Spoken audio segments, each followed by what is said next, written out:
Le texte qui nous réunit, ce 3 mars 2025, est tiré de Marc chapitre 10, les versets 17 à 27. Nous allons lire le texte avant de le partager. Lisons au nom de Jésus. En ce temps-là, Jésus se mettait en route quand un homme accourut et, tombant à ses genoux, lui demanda: « Bon maître, que dois-je faire pour avoir la vie éternelle en héritage ?»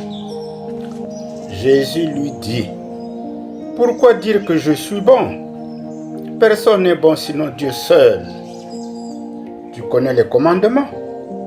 Ne commets pas de meurtre, ne commets pas d'adultère, ne commets pas de vol, ne porte pas de faux témoignages, ne fais pas de tort à personne, honore ton père et ta mère. » L'homme répondit: « Maître, tout cela je l'ai observé depuis ma jeunesse. »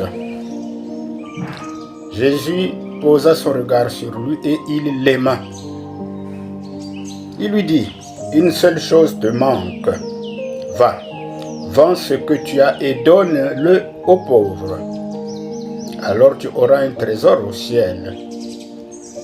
Puis viens, suis-moi. » Mais lui, à ces mots, devint sombre et s'en alla tout triste, car il avait de grands biens.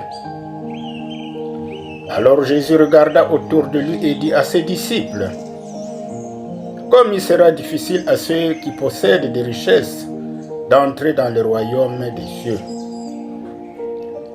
Les disciples étaient stupéfaits de ces paroles. Jésus, reprenant la parole, leur dit: « Mes enfants, comme il est difficile d'entrer dans le royaume de Dieu, il est plus facile à un chameau de passer par le trou d'une aiguille qu'à un riche d'entrer dans le royaume de Dieu. » De plus en plus déconcertés, les disciples se demandaient entre eux: « Mais alors, qui peut être sauvé ?» Jésus les regarde et dit: « Pour les hommes, c'est impossible, mais pas pour Dieu, car tout est possible à Dieu. » Disons Amen. Alors nous avons en face de nous un texte fabuleux. Nous allons découvrir donc les contours de ce texte. Alors on nous parle du jeune homme riche dans ce texte. Nous pouvons lire les synoptiques en